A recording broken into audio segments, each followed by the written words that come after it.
사랑하는 성도님들, 오늘도 하나님의 은혜로 또 한 번 이 자리에 함께 앉아 계시지요? 마음이 조금 지치고 삶의 무게가 어깨를 누를 때 이렇게 조용히 하나님의 말씀 앞으로 나아오는 우리 성도님들의 모습이 정말로 아름답고 소중합니다. 창세기에서 세상의 시작을 보고 출애굽기에서 400년의 눈물을 바다로 씻어내는 장엄한 구원을 함께 걸어왔습니다. 홍해를 가르고 반석에서 물을 마시고 신의 산에서 하나님의 음성을 듣는 그 벅찬 순간들. 이제 우리는 그 산 아래 하나님께서 가장 가까이서 우리를 바라보시는 자리로 들어갑니다. 이곳이 바로 레위기입니다. 많은 분들이 이 책을 펼치다 주저하곤 합니다. 제사 규례가 너무 어렵지 않을까 하시면서요. 하지만 오늘부터 함께 들으시면 아실 거예요. 레위기는 결코 딱딱한 규칙집이 아닙니다. 하나님께서 내가 너희와 함께 살고 싶다고 우리 한 사람 한 사람을 자신의 품으로 한 걸음 한 걸음 끌어당기시는 가장 따뜻하고 깊고 눈물 나도록 사랑스러운 편지입니다.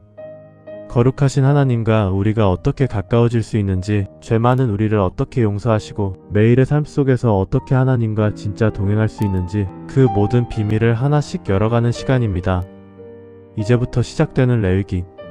한번 들으면 마음이 떨릴 만큼 가슴 깊이 스며드는 그 사랑의 이야기를 함께 걸어가 보시겠습니까? 자, 이제 레위기 성경 이야기 시작합니다. 하나님께서 우리에게 처음 알려주신 5가지 제사의 길입니다. 편안한 마음으로 귀 기울여 들어주세요. 자, 이제 성막이 완성되고 하나님의 영광이 그 안에 가득 찼습니다. 낮에는 구름 기둥이, 밤에는 불 기둥이 다시 나타나 백성들을 인도하기 시작했습니다. 출애굽기에서 홍해를 가르고 반석에서 물을 내시고 금송아지 사건을 거쳐도 하나님은 여전히 백성들과 함께 계셨습니다.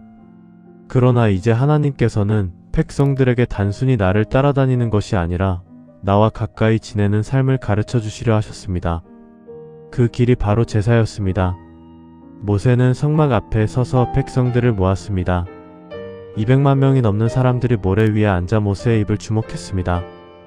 모세의 얼굴은 아직도 산에서 내려올 때의 그 영광으로 살짝 빛나고 있었습니다. 그는 조용하지만 또렷한 목소리로 말했습니다.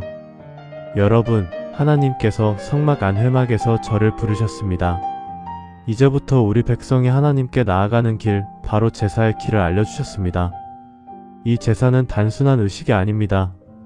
우리 마음을 하나님께 드리는 진짜 예배요. 죄를 용서받고 하나님과 화목을 누리고 매일 감사하며 사는 삶의 방식입니다. 백성들은 숨을 죽이고 들었습니다. 한 젊은 아버지는 아내의 손을 꼭 잡고 이제 우리가 어떻게 살아야 하는지 알려주시는구나라고 속으로 중얼거렸고, 노인들은 지팡이를 세우며 평생 기다려온 말씀이로구나라고 눈물을 글썽였습니다. 모세는 하나님께서 알려주신 5가지 제사를 하나씩 자세히 풀어주기 시작했습니다. 첫 번째는 번제였습니다. 모세가 말했습니다. 누구든지 하나님께 온전히 자신을 드리고 싶다면 번제를 드리십시오. 소나 양이나 염소, 심지어 가난한 사람은 비둘기 2마리나 산비둘기 새끼를 가져오십시오. 먼저 제물을 잘 살펴 흠 없는 것만 골라야 합니다. 제물을 성막문 앞에 끌고 와 손을 얹습니다. 그것은 이 제물이 곧 나입니다 라는 고백입니다. 제사장이 칼을 들어 목을 자르고 피를 제단 사방에 뿌립니다. 그 피는 생명을 대신하는 것입니다. 그러고 나서 가죽을 벗기고 제물을 조각조각 내어 제단 위에 올립니다. 불이 활활 타오르며 온전히 태워 연기가 하늘로 올라갑니다. 백성들은 상상만으로도 가슴이 먹먹해졌습니다. 한 중년 남자는 온전히 태운다는 게 내 모든 욕심, 내 모든 자랑, 내 모든 계획을 다 불태워 하나님께만 드린다는 뜻이구나라고 속으로 깨달았습니다. 모세는 계속 말했습니다. 번제는 매일 아침 저녁으로 드려졌습니다. 하루도 빠지지 않고. 하나님께서 우리에게 나는 매일 너와 함께하고 싶다고 말씀하시는 방식입니다. 우리 인생에서 완전히 드린다는 게 얼마나 어려운지 압니다. 가족, 건강, 재물, 꿈 다 붙잡고 싶지만 번제는 주님 다 가져가소서라고 말하는 것입니다. 그 연기가 하늘로 올라갈 때 하나님께서는 기쁘게 받으십니다. 두 번째는 소제였습니다. 모세의 목소리가 조금 부드러워졌습니다. 소제는 고운 가루를 가져와 기름을 붓고 유향을 더합니다. 불에 태우지 않고 일부만 태우고 나머지는 제사장들이 먹습니다. 이것은 우리의 일상적인 감사입니다. 농사지은 첫 곡식, 빵을 구울 때 처음 떠낸 반죽, 매일의 노동의 결실을 하나님께 먼저 드리는 것입니다. 가난한 사람도 고운 가루 한 줌만 가져오면 됩니다. 하나님은 양이 아니라 마음을 보십니다. 한 어머니가 아이를 안은 채 고개를 끄덕였습니다. 매일 밥 지을 때 하나님, 오늘도 감사합니다 하면서 먼저 드리는 마음이구나. 모세는 미소 지으며 말했습니다. 소재에는 누룩을 넣지 않습니다. 누룩은 죄를 상징하니까요. 대신 소금은 꼭 넣습니다. 소금은 언약의 상징입니다. 영원히 하나님과 함께하겠다는 약속이지요. 우리 삶에서 매일의 작은 감사, 매일의 수고를 하나님께 드릴 때 그 삶이 향기로운 제물이 됩니다. 세 번째는 화목제였습니다.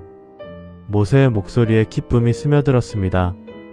화목제는 가장 기쁜 제사입니다. 소나 양을 가져와 제사 드린 후 일부는 불에 태우고 일부는 제사장들이 먹고 나머지는 드린 사람과 가족, 친구들이 함께 먹습니다. 하나님과 함께 식사하는 것입니다. 감사해서 드릴 수도 있고 서원해서 드릴 수도 있고 그냥 기쁜 마음에 드릴 수도 있습니다. 피를 뿌리고 기름을 태우는 동안 하나님은 그 향기를 받으시고 우리는 하나님과 화목을 누립니다. 백성들 사이에서 작은 웃음소리가 새어나왔습니다. 한 청년이 하나님과 함께 고기 먹는 날이 오다니 라고 속으로 외쳤습니다. 모세가 웃으며 말했습니다. 화목제는 우리 인생의 잔치 같은 순간입니다. 자녀가 태어났을 때, 병이 나았을 때, 오랜만에 가족이 모였을 때 그 기쁨을 하나님과 함께 나누는 것입니다. 하나님은 우리와 떨어져 계시지 않습니다. 함께 먹고 함께 웃고 함께 기뻐하고 싶어 하십니다. 네 번째는 속죄제였습니다. 모세의 얼굴이 진지해졌습니다. 우리가 실수로 모르고 또는 약해서 죄를 지었을 때 드리는 제사입니다. 제사장은 피를 가져와 성소 안에 뿌리고 제단 뿔에 바릅니다. 나머지 피는 제단 아래에 쏟습니다. 죄의 대가로 생명이 대신 죽는 것입니다. 가난한 사람은 비둘기나 고운 가루로도 드릴 수 있습니다. 하나님은 누구나 용서받을 길을 열어주셨습니다. 한 노인이 눈물을 훔쳤습니다. 내가 실수로 지은 죄들 하나님께서 이렇게까지 길을 열어주시다니. 모세는 부드럽게 말했습니다. 속죄제는 주님, 저는 죄인입니다. 용서해주세요 라고 고백하는 자리입니다. 우리 인생에서 잘못했습니다 라고 말하기 가장 힘든 순간 하나님은 이미 제사를 통해 용서의 문을 활짝 열어놓으셨습니다. 마지막으로 속건제였습니다. 모세가 가장 조심스럽게 말했습니다. 특정 죄, 예를 들어 남의 것을 훔치거나 거짓 맹세를 하거나 잘못된 이득을 취했을 때 드리는 제사입니다. 먼저 그 잘못을 바로잡아야 합니다. 원래 물건의 20%를 더해서 돌려주고 그 후에 수장을 가져와 제사를 드립니다. 죄를 용서받는 것뿐 아니라 관계를 회복하는 것입니다. 백성들 가운데서 어떤 이는 고개를 숙였습니다. 모세는 따뜻하게 말을 이었습니다. 속건제는 내 잘못을 인정하고 피해를 보상하고 하나님 앞에 다시 서겠다는 결단입니다. 우리 인생에서 상처 주고 빚지고 잘못한 일들을 그냥 덮어두지 않고 하나님 앞에서 바로잡는 용기 있는 제사입니다. 모세는 5 제사를 모두 설명한 뒤 백성들을 둘러보며 말했습니다. 이 제사들은 단순한 규례가 아닙니다. 하나님과 우리 사이의 다리입니다. 매일 드리는 번제와 소제는 일상의 예배이고 화목제는 기쁨의 잔치이고 속죄제와 속건제는 용서와 회복입니다. 이제부터 우리 백성은 이 제사를 통해 하나님과 가까워질 것입니다. 성막 앞 공기가 숙연해졌습니다. 바람이 불어오며 제단의 연기 냄새가 상상 속에서 퍼지는 듯 했습니다. 백성들은 각자 마음에 새긴 제사의 의미를 가슴에 품고 천막으로 돌아갔습니다. 한 아버지는 아이의 손을 잡고 오늘부터 우리 집에서도 작은 제사를 드려보자라고 속으로 다짐했습니다. 이렇게 레위기의 첫 장이 시작되었습니다. 하나님께서 백성들에게 너희는 거룩하라. 내가 거룩하니라고 말씀하시기 위한 첫걸음이었습니다. 제사는 끝이 아니라 하나님과 동행하는 삶의 시작이었습니다. 자, 이제 5가지 제사의 길을 마음 깊이 새긴 백성들은 성막 앞에서 다음 단계를 기다리고 있었습니다. 하나님께서 제사를 드릴 수 있는 특별한 사람들을 세워주신다는 소식이 진영 전체에 빠르게 퍼져나갔습니다. 이제 누가 우리를 대신해 하나님 앞에 나아갈까? 아론과 그의 아들들이 제사장이 된다던데 백성들은 천막 사이를 오가며 속삭였고 아이들은 엄마 치마를 붙잡고 아빠, 제사장님들이 제사 드리는 거 볼 수 있어? 불이 내려온다는데 정말이야? 라고 물었습니다. 어머니들은 부드럽게 아이의 머리를 쓰다듬으며 그래, 오늘부터 하나님께서 특별히 선택하신 분들이 우리와 하나님 사이를 이어주는 다리가 될 거야. 조용히 지켜보자라고 속으로 되뇌었습니다. 노인들은 지팡이를 세우고 400년 노예 생활 끝에 우리 백성에게 제사장이 생기다니 하나님의 은혜가 참으로 크구나라며 눈시울을 붉혔습니다. 젊은 남자들은 무거운 짐을 내려놓고도 우리 대신 하나님 앞에 서는 사람들이 생긴다니 이제야 진짜 하나님의 백성이 되는 기분이야 라고 서로를 바라보며 가슴을 뛰게 했습니다.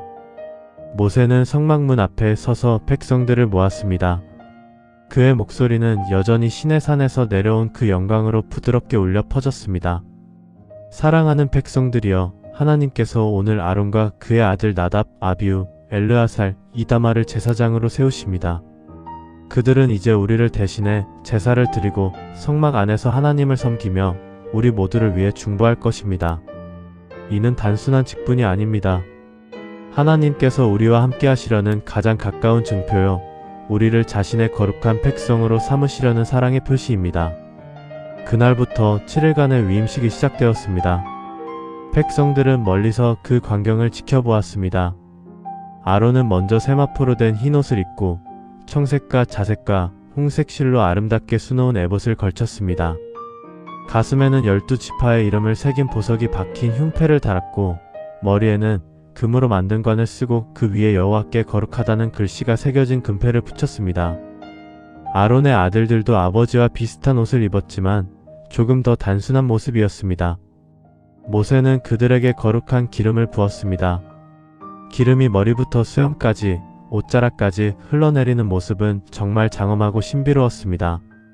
기름 향기가 바람을 타고 진영까지 퍼져나갔고 백성들 사이에서와 저분들이 우리를 대신해 하나님 앞에 서는구나라는 감탄이 새어나왔습니다. 한 어머니는 아이를 안은 채 저 기름이 흘러내리는 모습 보이니? 하나님의 선택이 저렇게 분명하게 보이는 거란다라고 속으로 가르쳤습니다. 모세는 송아지를 끌고 와 아론에게 손을 얹게 했습니다. 그것은 이 제물이 곧 우리를 대신한다는 의미였습니다. 피를 뿌리고 기름을 태우고 일부는 제사장들이 먹는 의식이 이어졌습니다. 7일 동안 매일 아침 저녁으로 같은 제사가 반복되었습니다. 아론과 아들들은 성막문 앞에 머물며 밤낮으로 하나님 앞에 서 있었습니다. 바람이 불 때마다 제단의 연기가 하늘로 올라갔고 그 향기는 백성들의 마음까지 스며들었습니다. 낮에는 뜨거운 태양 아래서, 밤에는 차가운 사막바람 속에서 그들은 하나님 앞에만 집중했습니다. 한 청년은 친구에게 7일 동안 저렇게 하나님 앞에만 계신다고? 우리를 위해 그렇게까지라고 속삭였고 친구는 그래, 그게 제사장의 길이구나. 우리도 매일 마음으로 함께 드려야겠어 라고 대답하며 고개를 끄덕였습니다.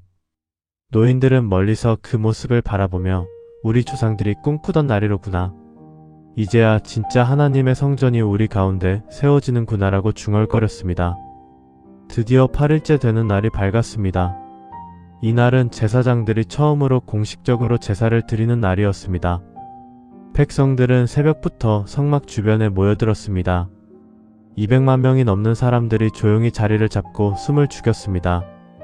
아론은 제단 앞으로 나아가 번제와 속죄제를 드렸습니다. 그는 송아지를 잡아 피를 뿌리고 기름을 태우며 하나님께 나아갔습니다. 이어서 백성들을 위한 제사도 드렸습니다. 모세가 아론에게 이제 백성들을 위해 제사를 드리라. 하나님께서 오늘 너희에게 영광을 나타내실 것이다 라고 말했습니다.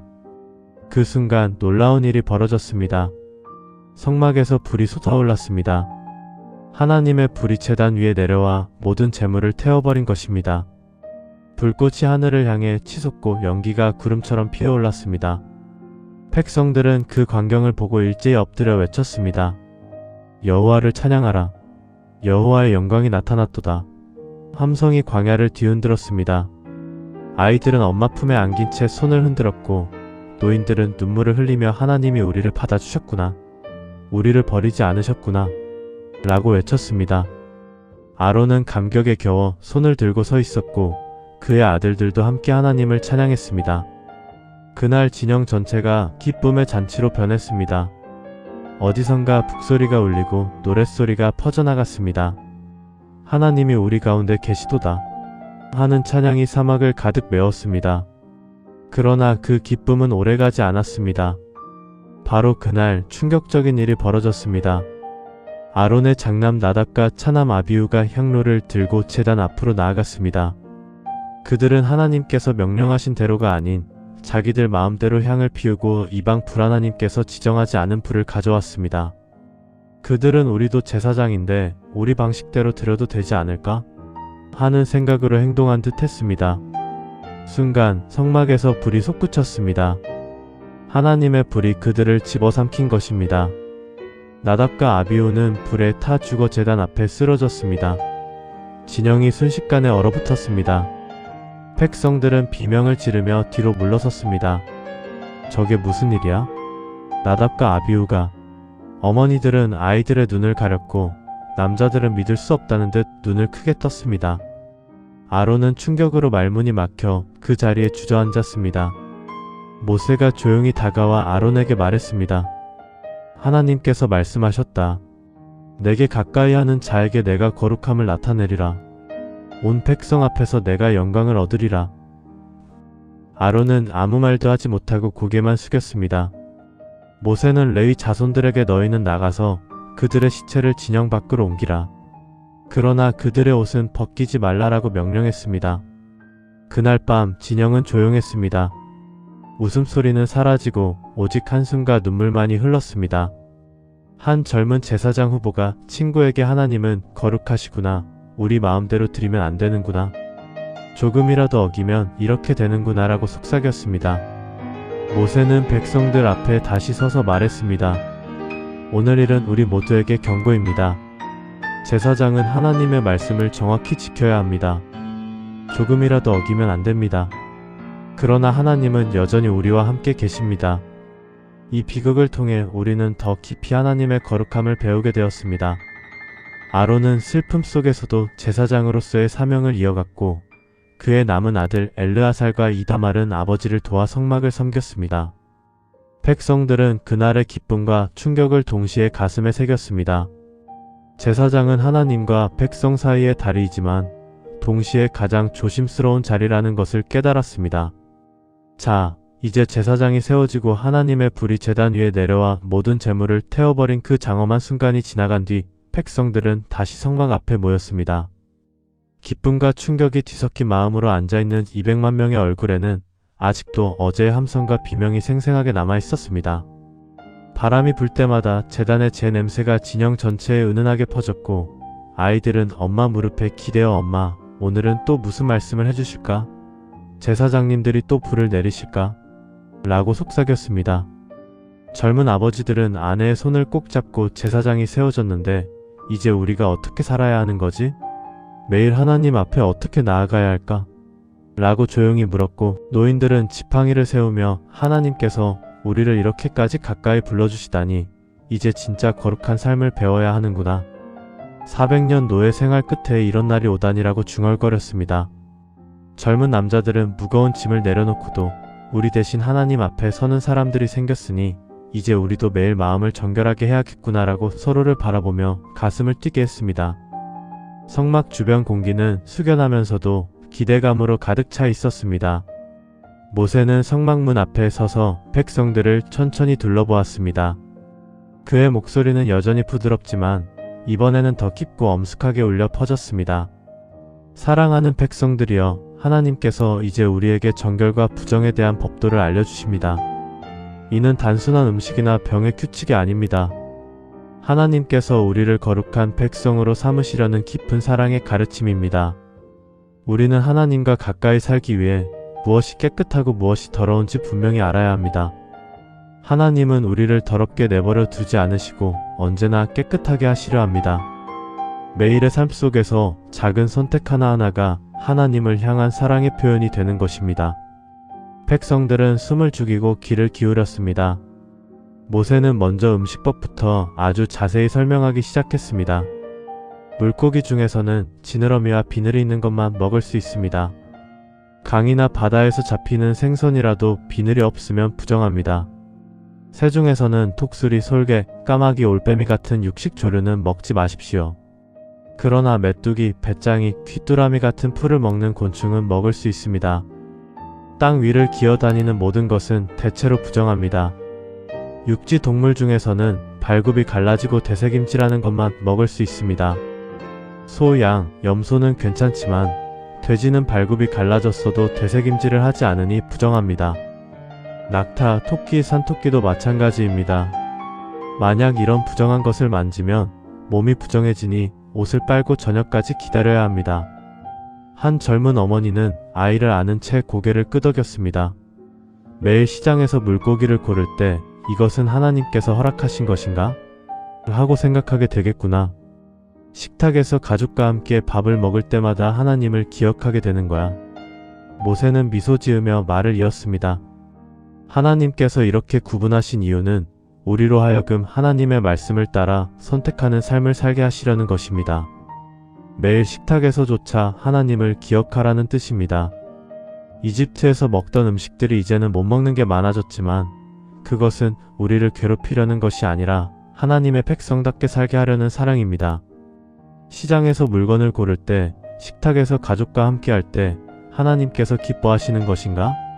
하고 묻는 마음이 바로 거룩함의 시작입니다. 백성들 사이에서 작은 탄식과 감탄이 새어나왔습니다. 한 중년 남자는 이렇게 세세히 알려주시다니 하나님은 정말 우리 삶의 모든 부분을 돌보시는구나라고 속으로 생각했습니다.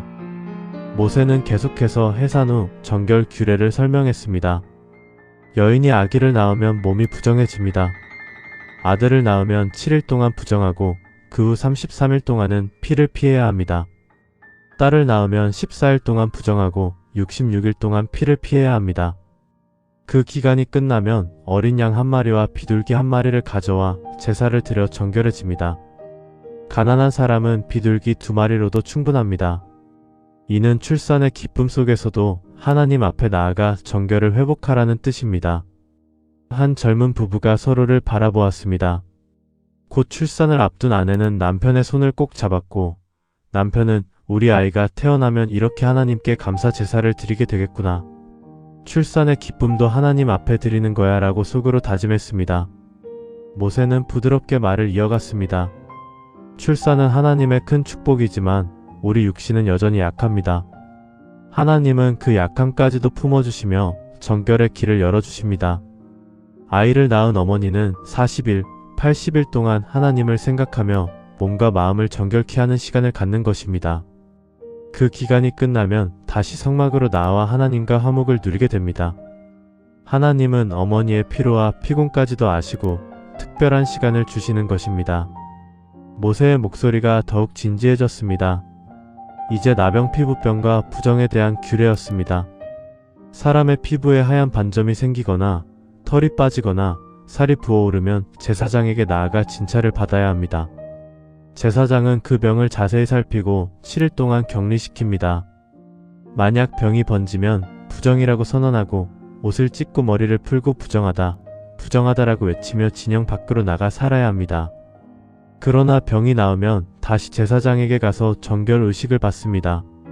새 2마리를 가져와 한 마리는 죽이고 한 마리는 살아서 놓아줍니다. 그 후 옷을 빨고 몸을 씻으면 정결해집니다. 한 중년 남자가 떨리는 목소리로 물었습니다. 그럼 내가 피부에 작은 반점이 생겨도 진영 밖으로 나가야 합니까? 가족과 떨어져 살아야 하나요? 모세는 따뜻하게 대답했습니다. 그렇습니다. 이는 우리를 버리려는 것이 아니라 공동체 전체를 보호하고 병든 자를 다시 깨끗하게 회복시키려는 하나님의 사랑입니다. 나병 환자는 외롭게 지내지만 하나님은 그를 잊지 않으십니다. 병이 나으면 다시 품어주시는 것이 하나님의 마음입니다. 진영 밖에서 홀로 지내는 동안에도 하나님은 그를 지켜보고 계십니다. 마지막으로 유출증 신체 분비물 규례를 설명했습니다. 남자가 몸에서 유출이 있으면 7일 동안 부정합니다. 침대나 앉았던 물건도 모두 부정해지니 만지는 사람은 옷을 빨고 몸을 씻어야 합니다. 여인도 월경 기간이나 출혈이 있을 때 같은 규례를 지킵니다. 이 모든 것은 우리 육신의 약함을 솔직히 인정하고 하나님 앞에서 정결을 구하라는 가르침입니다. 하나님은 우리를 더럽게 내버려 두지 않으시고 언제나 깨끗한 상태로 자신에게 나아오게 하십니다. 매일의 삶 속에서 몸의 변화조차 하나님 앞에 두고 정결을 구하는 것이 바로 거룩함입니다. 백성들은 모세의 말씀을 들으며 가슴이 먹먹해졌습니다. 한 노파는 평생 몸의 약함을 부끄러워했는데 하나님께서 이렇게까지 세세히 돌봐주시다니 감사합니다 라고 눈물을 글썽였습니다. 젊은 청년은 이제부터 먹는 것, 몸의 상태, 모든 것을 하나님 앞에 두고 살겠구나. 작은 것 하나도 소홀히 하지 않겠다라고 다짐했습니다. 모세는 마지막으로 백성들을 둘러보며 말했습니다. 이 모든 정결과 부정의 법도는 우리를 괴롭히려는 것이 아니라 하나님과 함께 거룩하게 살게 하려는 것입니다. 매일의 삶 속에서 작은 선택 하나하나가 하나님을 향한 사랑의 표현이 됩니다. 하나님은 우리를 사랑하시기에 이렇게까지 자세히 가르쳐 주십니다. 이제부터 우리 백성은 이 법도를 지키며 하나님의 거룩한 백성으로 살아갈 것입니다. 성막 앞 공기가 숙연해지며 바람이 불어오는 가운데 백성들은 각자 마음에 새겨진 하나님의 말씀을 가슴 깊이 품었습니다. 진영 곳곳에서 이제부터 조심해서 살아야겠다는 속삭임이 퍼져나갔습니다. 아이들은 엄마 손을 잡고 어른들은 서로를 바라보며 노인들은 지팡이를 고쳐 잡으며 하나님의 거룩한 뜻을 되새겼습니다. 레위기의 2장은 우리에게 하나님께서 삶의 모든 세세한 부분까지 돌보신다는 사실을 다시금 깨닫게 해주었습니다. 자, 이제 정결과 부정에 대한 세세한 법도를 모두 듣고 난 백성들은 성막 앞에 다시 모였습니다. 바람이 불 때마다 제단의 재 냄새가 은은하게 퍼지고 아이들은 엄마 무릎에 기대어 엄마, 오늘은 또 무슨 이야기를 해주실까? 나병 환자처럼 멀리 가야 하는 건 아니겠지? 제사장님이 또 불을 내리실까?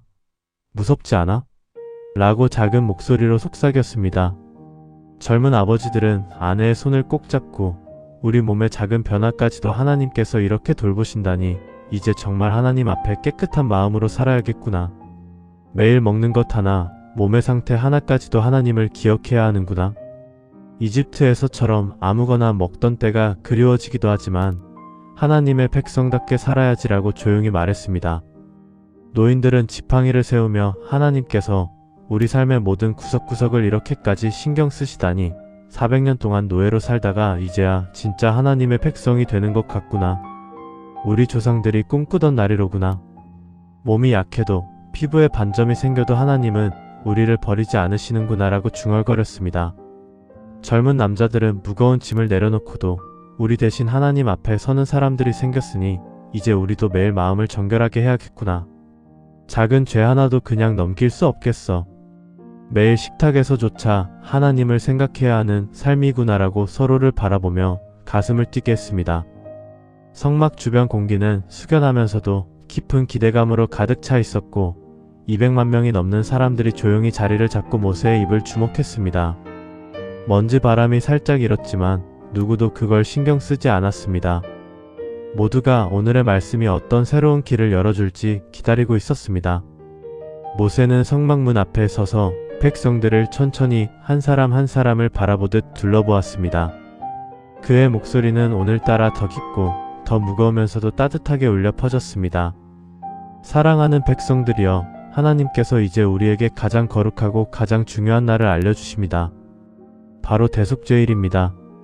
1년에 단 하루, 오직 그날만 고위 제사장이 지성소로 들어갈 수 있습니다. 그날은 우리 모두의 죄를 한 번에 씻어내는 날입니다.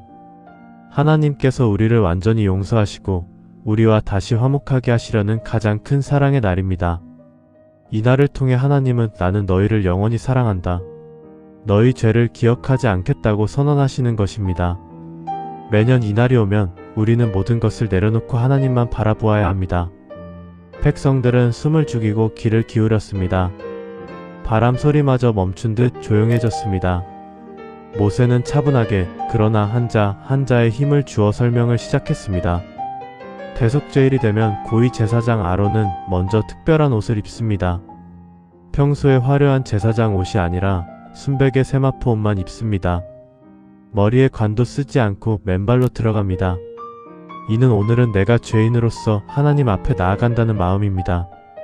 화려한 옷을 벗고 가장 낮은 자세로 하나님 앞에 서는 것입니다. 먼저 자기와 온 집안을 위해 수송아지 한 마리를 속죄 제물로 드립니다. 아론은 두 손을 송아지 머리에 얹고 내 죄와 내 집안의 죄를 이 송아지가 대신 짊어지게 하소서라고 고백합니다. 피를 받아 지성소로 들어가 속죄소 위에 7번 뿌립니다. 그 피가 뿌려질 때마다 백성들은 멀리서 숨을 죽이고 기도했습니다. 저 피가 우리 모든 죄를 덮어주소서. 우리 아이들이 지을 죄까지, 우리 조상들이 지은 죄까지. 한 중년 남자는 아내를 바라보며 제사장도 먼저 자기 죄를 고백한다니 우리도 매일 그렇게 살아야겠구나. 제사장이라고 특별하지 않구나. 우리 집안의 죄까지도 이렇게 대신 짊어지는구나 라고 속으로 생각했습니다. 모세는 계속해서 말씀을 이어갔습니다. 그 다음 백성들을 위한 제물이 준비됩니다. 2마리의 수점소를 가져와 제비를 뽑습니다.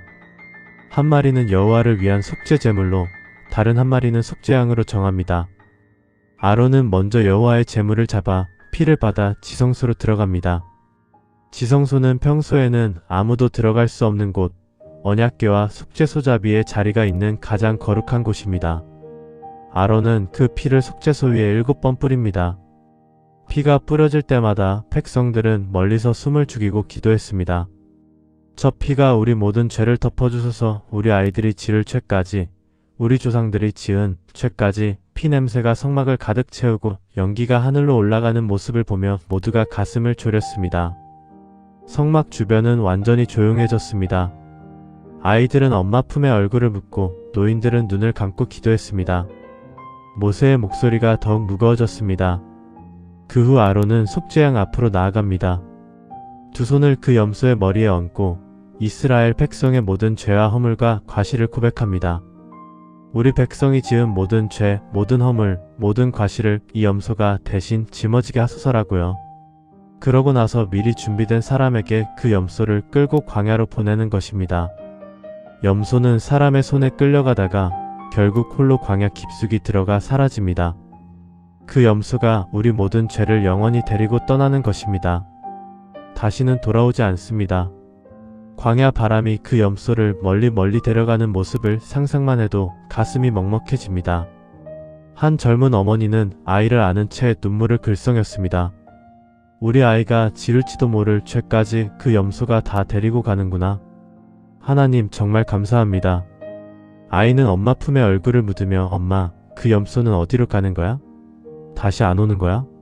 우리 죄를 다 가져가는 거야? 무섭지 않아? 라고 작은 목소리로 물었습니다. 모세는 부드럽게 말을 이었습니다. 그날 백성들은 모두 금식하며 자기 옷을 찢지 않고 몸을 낮추고 회개합니다. 하루 종일 먹지도 마시지도 않고 하나님 앞에 엎드립니다. 제사장이 지성소에서 나와 백성들에게 하나님께서 너희 죄를 사하셨다고 선언하는 순간 진영 전체가 함성으로 가득 찹니다. 여호와를 찬양하라. 우리의 죄가 사함을 받았도다. 하나님께서 우리를 용서하셨도다. 함성이 광야를 뒤흔들고 눈물이 강처럼 흐를 것입니다. 모세는 잠시 숨을 고르고 백성들을 둘러보며 마지막으로 힘주어 말했습니다.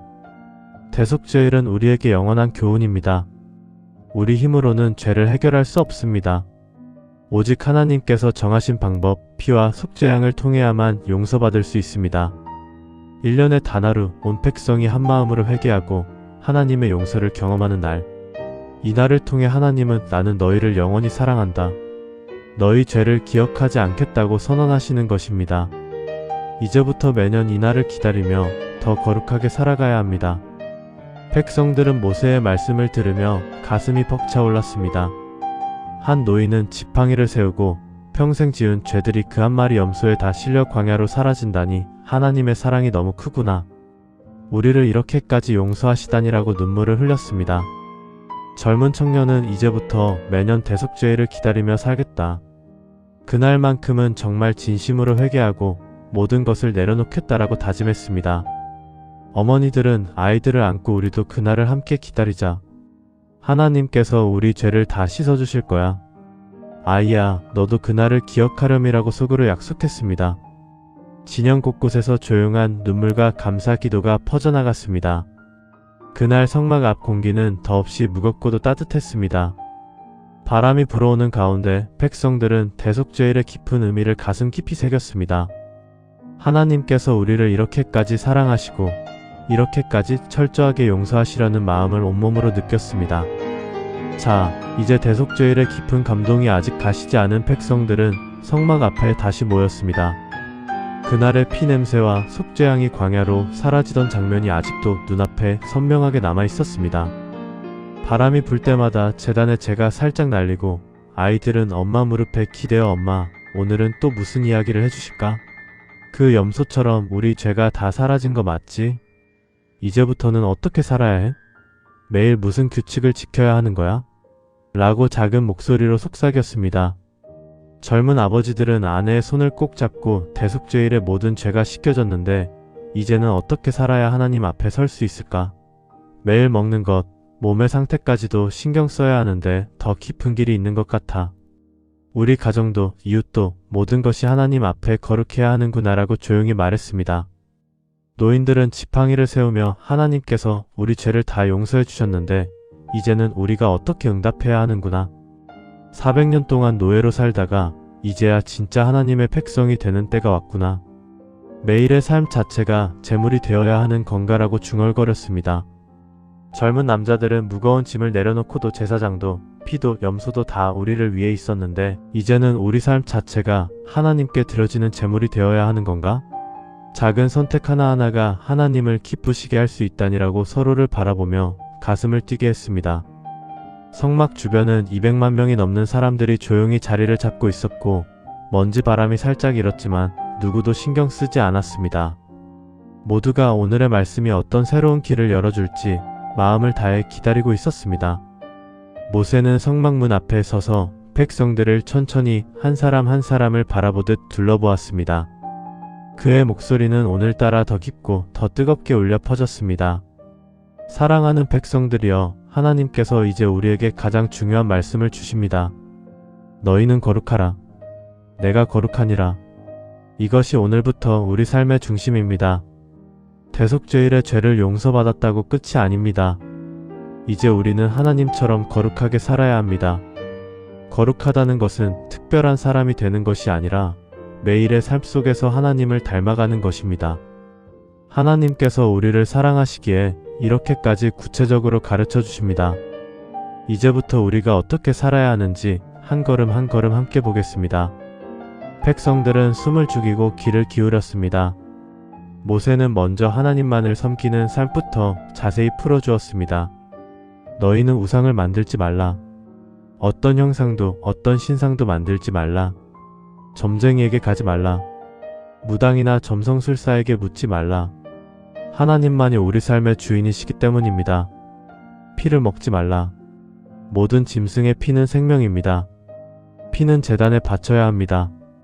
이는 하나님께서 우리에게 생명의 소중함을 가르치시는 것입니다. 매일 식탁에 앉을 때마다 이 음식이 하나님께서 허락하신 것인가? 하고 생각하며 먹는 것이 바로 거룩함의 시작입니다. 한 청년은 친구에게 이집트에서 우상을 섬기던 때가 떠오르네. 이제는 진짜 하나님만 바라봐야겠구나. 시장에서 물건을 살 때도 집에서 밥을 먹을 때도 하나님을 기억해야 하는구나 라고 속삭였습니다. 모세의 목소리가 더욱 강렬해졌습니다. 이제 성적 도덕에 대한 말씀이 이어졌습니다. 너희는 가까운 친족과 관계를 맺지 말라. 아버지의 아내, 누이, 이모, 고모, 며느리, 형제의 아내, 이런 관계는 절대 안 됩니다. 하나님께서 이렇게 금하신 이유는 우리 가정을 보호하시려는 것입니다. 또한 남자와 남자가 관계를 맺는 것도, 짐승과 관계를 맺는 것도 부정입니다. 이 모든 것은 하나님의 창조 질서를 어지럽히는 것입니다. 너희는 이집트나 가나안 땅에서 행하던 추악한 풍습을 따르지 말라. 하나님께서 너희를 그 땅에서 구원하신 이유는 바로 이런 거룩한 삶을 살게 하시려는 것입니다. 결혼한 여인과 관계를 맺는 것은 가정을 파괴하는 큰 죄입니다. 하나님은 우리를 사랑하시기에 우리 가정과 자녀들을 보호하시려는 것입니다. 한 젊은 부부가 서로를 바라보았습니다. 아내는 부끄러운 듯 고개를 숙였고 남편은 우리 가정이 이렇게까지 하나님 앞에 소중하구나. 이제부터 더 조심해서 살아야겠다. 아이들이 자라는 모습을 보면서도 하나님의 법도를 지켜야겠구나라고 속으로 다짐했습니다. 모세는 부드럽게 말을 이어갔습니다. 이웃의 아내를 탐내지 말라. 마음으로도 행위로도. 하나님은 우리 마음까지도 보시고 계십니다. 이어서 이웃사랑과 공정에 대한 법도가 길게 이어졌습니다. 너희는 이웃을 사랑하라. 가난한 사람을 압제하지 말라. 품삯은 다음 날까지 미루지 말고 당일에 주라. 장님을 앞에 두고 장애물을 놓지 말라.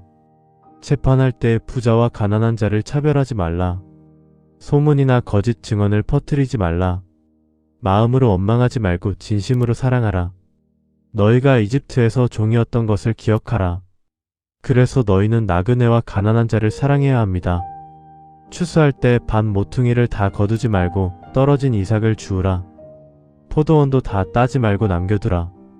가난한 자와 나그네를 위해 남겨두는 것이 하나님을 섬기는 길입니다. 한 노파는 눈물을 글썽이며 내가 이웃에게 했던 작은 원망들이 떠오르네. 이제부터는 정말 사랑으로 대해야겠구나. 품삯을 미루지 말라는 말씀이 이렇게까지 마음에 와닿을 줄이야. 우리 일상에서 하나님을 섬기는 길이구나라고 중얼거렸습니다. 한 중년 남자는 가난한 형제를 위해 밭 모퉁이를 남겨두라니 우리 땅을 조금씩 나누며 사는 것이 하나님의 마음이구나라고 고개를 끄덕였습니다. 모세는 목소리에 힘을 주며 말했습니다. 너희는 거룩하라.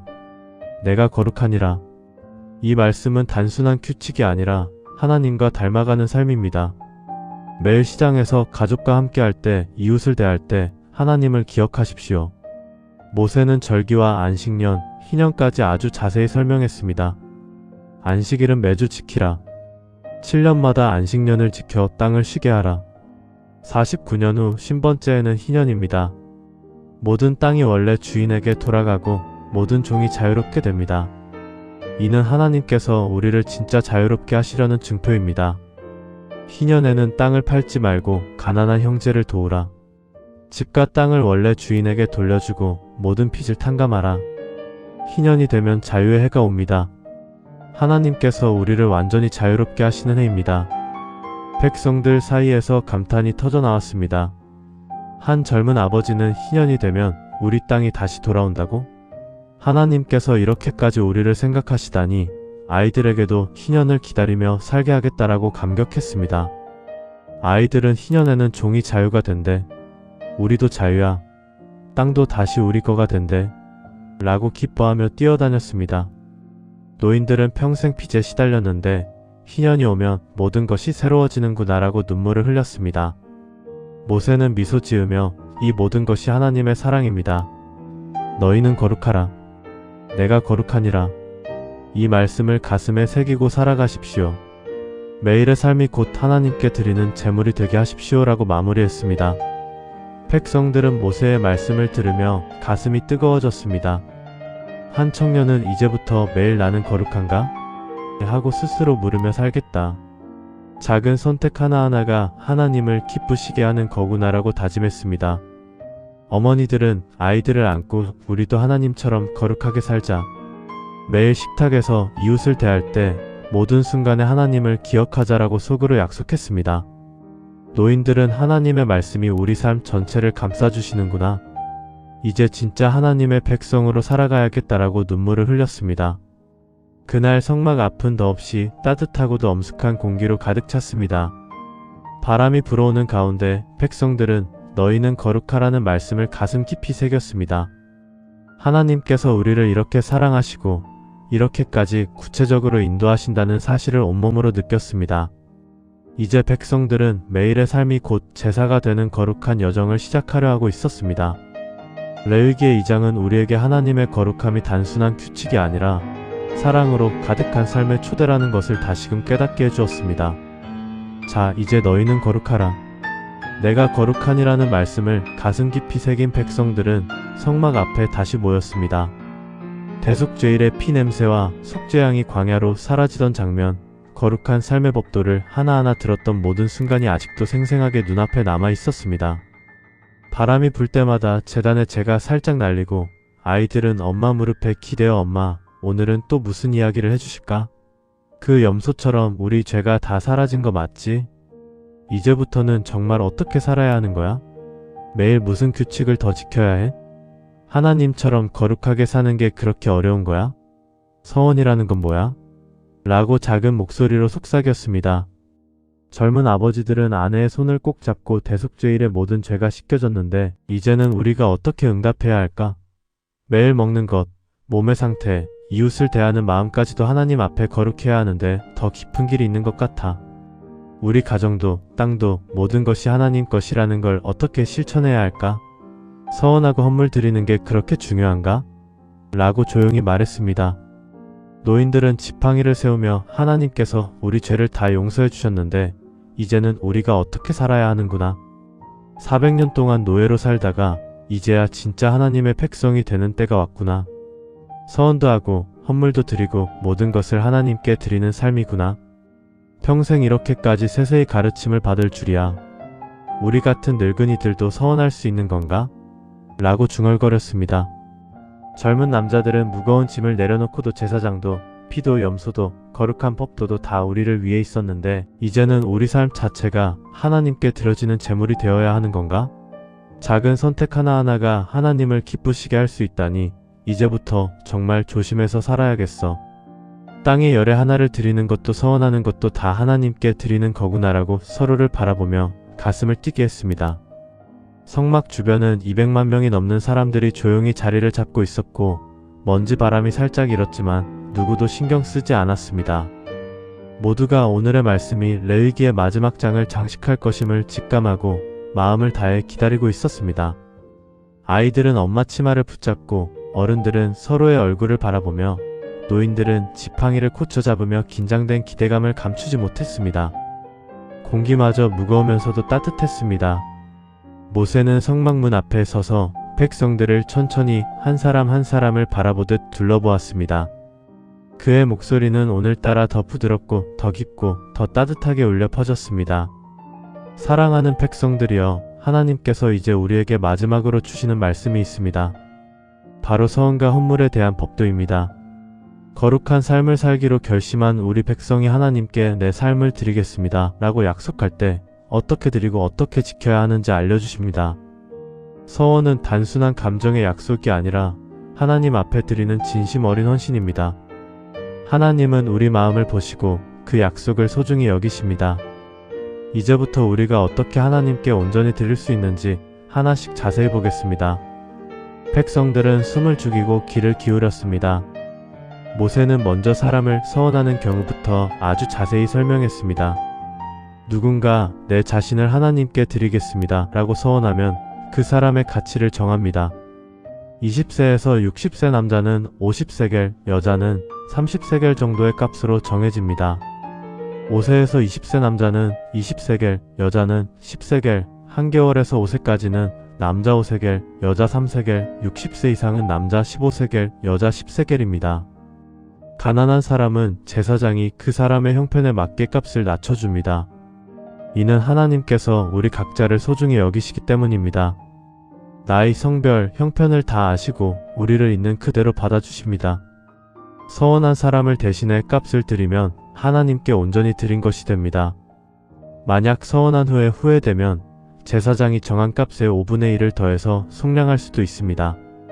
하나님은 우리의 약함까지도 아시고 돌아올 길을 열어주십니다. 한 젊은 어머니는 아이를 안은 채 눈물을 글썽였습니다. 우리 아이를 하나님께 드리겠다고 서원하면 하나님께서 이렇게까지 세세히 값을 정해주시다니 정말 사랑이구나. 아이가 자라서도 하나님 앞에 온전히 서게 하자. 우리 가족 모두를 드리겠다고 서원하고 싶어. 옆에 있던 아버지는 내 자신을 드리겠다고 서원하면 50세겔이라 그 돈을 어떻게 마련할까? 하지만 하나님께 드리는 거라면 기쁘게 드려야지. 가난해도 제사장이 낮춰주신다니 감사하다라고 속으로 생각했습니다. 모세는 미소 지으며 말을 이어갔습니다. 또한 집이나 땅, 가축을 서원할 수도 있습니다. 집을 서원하면 제사장이 그 집의 가치를 정하고 그 값의 5분의 1을 더해서 속량할 수 있습니다. 땅을 서원하면 수확량에 따라 값을 정합니다. 희년이 되면 원래 주인에게 돌아가지만 서원한 땅은 하나님의 것이 됩니다. 가축도 마찬가지입니다. 흠 없는 가축은 제단에 바치고 흠 있는 가축은 값을 정해 속량합니다. 하나님께서 우리에게 주신 모든 것이 원래 하나님의 것이라는 사실을 기억하라는 것입니다. 서원한 후에 마음이 바뀌면 언제든지 값을 더해서 되돌릴 수 있는 길도 열어주십니다. 하나님은 우리를 강요하지 않으시고 자발적인 헌신을 기뻐하십니다. 한 중년 남자는 내 땅을 하나님께 드리겠다고 서원하면 그 땅이 하나님의 것이 되는구나. 희년이 와도 그건 하나님 것인가? 정말 모든 것을 드리는 삶이구나. 우리 가족이 먹고 사는 땅인데도 하나님께 드릴 수 있다니. 가축 한 마리라도 서원해서 제단에 바치고 싶다라고 감탄했습니다. 모세는 목소리에 힘을 주며 11조에 대해 설명했습니다. 땅의 소산, 곡식이나 과일, 가축의 새끼 중에서 열의 하나는 하나님께 드려야 합니다. 이는 하나님께서 우리에게 주신 모든 것이 하나님의 것이라는 고백입니다. 11조를 드릴 때 가난한 자를 위해 쓰이기도 하고 성막을 섬기는 레위 사람들을 위해 쓰이기도 합니다. 하나님은 우리에게 모든 것이 내 것이라고 말씀하시며 우리에게 열의 하나를 드리라고 하십니다. 이는 우리 마음을 하나님께 온전히 드리는 연습입니다. 매년 수확할 때마다 열의 하나를 따로 모아두고 레위 사람들에게 주거나 성막을 위해 쓰는 것입니다. 가난한 형제를 돕는 것도 하나님을 섬기는 길입니다. 11조를 성실히 드릴 때 하나님께서 우리에게 풍성한 축복을 내려주실 것입니다. 백성들 사이에서 작은 탄성과 감탄이 터져나왔습니다. 한 노인은 평생 땅을 일구며 살았는데 그 수확의 열의 하나를 하나님께 드리는 것이 이렇게 의미가 깊을 줄이야. 이제부터 수확할 때마다 하나님을 먼저 생각해야겠구나. 레위 사람들을 위해, 가난한 이들을 위해 드리는 것이 하나님을 섬기는 거구나라고 눈물을 흘렸습니다. 한 젊은 청년은 이제부터 수확할 때마다 이것이 하나님의 것이라고 생각하며 열의 하나를 따로 모아두겠다. 레위 사람들을 도우며 하나님을 섬기는 삶을 살겠다. 서원도 하고 11조도 빠짐없이 드리겠다라고 다짐했습니다. 모세는 마지막으로 백성들을 둘러보며 부드럽게 마무리했습니다. 이 모든 서원과 헌물, 11조는 우리에게 하나님은 우리 삶의 주인이시다라는 사실을 다시금 깨닫게 합니다. 우리는 이제 더 이상 노예가 아닙니다. 하나님의 거룩한 백성입니다. 대속죄일의 죄를 용서받았고 거룩한 삶의 법도를 배웠으며 이제 서원과 헌물로 하나님께 온전히 응답하는 것입니다. 레위기는 여기서 끝이지만 하나님과의 동행은 이제 시작입니다. 매일의 삶이 하나님께 드려지는 제물이 되게 하십시오. 서원한 것을 지키고 헌물을 아끼지 않고 11조를 성실히 드릴 때 하나님께서 우리를 더욱 가까이 품어주실 것입니다. 모세의 말이 끝나자 성막 앞은 깊은 침묵으로 가득 찼습니다. 바람이 불어오며 제단의 향기가 퍼졌고 백성들은 각자 마음에 새겨진 하나님의 말씀을 가슴 깊이 품었습니다. 한 아버지는 아이의 손을 잡고 이제부터 우리 집에서도 서원을 지키며 살자. 땅의 열의 하나를 하나님께 드리며 살아가자. 아이야, 너도 하나님께 드리는 삶을 배우자라고 속으로 약속했습니다. 어머니들은 매일의 삶이 하나님께 드리는 헌물이 되게 하자. 아이들에게도 이 마음을 가르치자. 서원하고 헌물 드리는 것이 우리 가족의 행복이 될 거야 라고 다짐했습니다. 노인들은 하나님께서 우리를 이렇게까지 사랑하시고 이렇게까지 인도하시다니 평생 서원한 것을 지키며 살겠다라고 눈물을 글썽였습니다. 젊은이들은 이제 진짜 거룩한 백성으로 살아가겠다. 서원하고 헌물 드리며 하나님께 온전히 드리자라고 결의에 찬 눈빛을 주고받았습니다. 그날 성막 앞 공기는 더없이 따뜻하고도 엄숙했습니다. 레위기는 이렇게 끝이 났습니다. 창세기에서 세상의 시작을 보고 출애굽기에서 구원의 드라마를 경험하고 레위기에서 하나님의 거룩함과 사랑, 서원과 헌물을 통해 진정한 예배를 배운 백성들. 이제 그들은 성막의 구름 기둥을 따라 다음 여정으로 나아갈 준비를 하고 있었습니다. 하나님께서는 여전히 우리와 함께 계십니다. 우리가 거룩하게 살려고 애쓸 때, 서원하고 헌물 드릴 때 하나님은 기쁘게 받으시고 우리를 더욱 가까이 품어주십니다. 오늘 영상이 여러분의 마음에 닿았다면 구독과 좋아요, 알림 설정으로 응원해주세요. 여러분의 따뜻한 격려 덕분에 이 채널은 매일 조금씩 성장하고 있습니다. 주님의 은혜 안에서 저희의 모든 발걸음이 여러분과 늘 함께하기를 기도합니다. 오늘도 함께해 주셔서 감사합니다.